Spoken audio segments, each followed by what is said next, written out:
After his second wife passed away, Percy Rawlinson seemed to spend more and more time with his Alsatian owl. His friends told him, "You should get up more, Percy, you'll wind up looking like a dog, ha-ha." He was later arrested near a lamppost. At his trial some months later, he surprised everyone by mistaking a policeman for a postman and tearing his trousers off with his bare teeth. In his defense, he told the court, "It's hard to tell the difference when they take their hats off."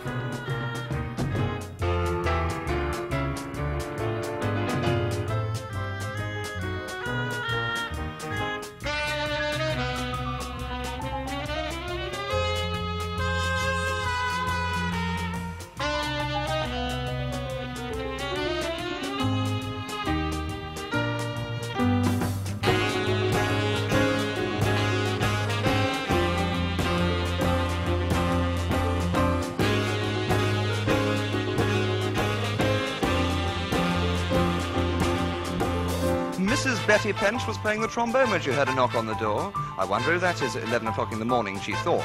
But cautiously opening the door instead of the turbaned ruffian she expected, she found a very nice young man.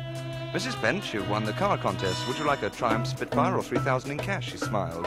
Mrs. Pench took the money. "What will you do with it all?" "Not that it's any of my business," he giggled. "I think I'll become an alcoholic," said Betty.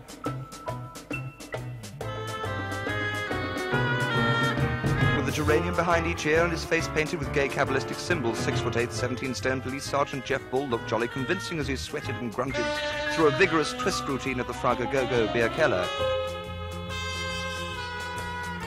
His hot serge trousers flapped wildly over his enormous plastic sandals as he jumped and gyrated towards a long-haired man. Excuse me, man, I have reason to believe you can turn me on." He leered suggestively. As if by magic, dozens of truncheons appeared and mercilessly thrashed him. Poor Jeff, what a turn-up for the books.